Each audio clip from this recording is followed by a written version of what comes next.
President Donald Trump will win the lawsuit that CNN filed against him on Tuesday after the White House revoked Jim Acosta's press pass, both because the Constitution does not allow a federal court to issue this kind of order to the White House and because the First Amendment does not protect what Acosta did.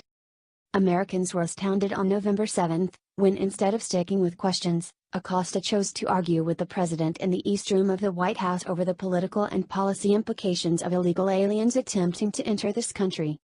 The situation got ugly when Acosta physically tussled with a young female staffer, over whom he had a significant advantage in size and strength, refusing to physically unhand the microphone, which it should be noted is the property of the U.S. government, not anything to which Acosta has a personal right of possession.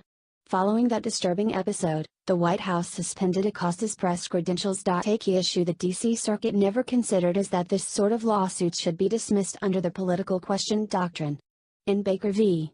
Carr, the Supreme Court in 1962 identified 6 factors of political cases that cannot be decided by the courts.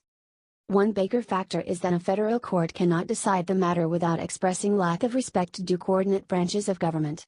The White House is the president's house. He lives there and sleeps there.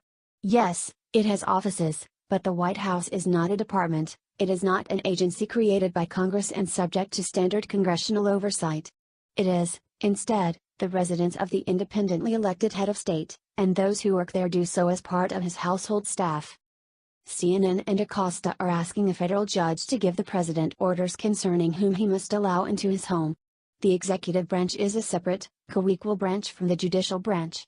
It would be as much of an insult for a federal judge to tell the president that he must allow someone into his living room as it would be for the president to order the Supreme Court regarding whom the justices must allow into their courtroom. Such content-neutral speech regulations are subject to intermediate scrutiny, under which the First Amendment allows the government's action as long as it is significantly related to an important, if not compelling, public interest.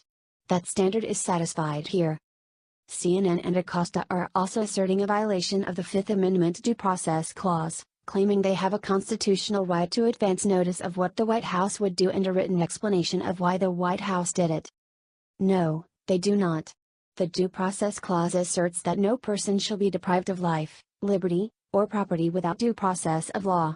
They have no right to enter the White House to harass the president. An explanation is always this is an interesting lawsuit to legal academics, and it is politically intriguing, but it should not be a close case in the courtroom.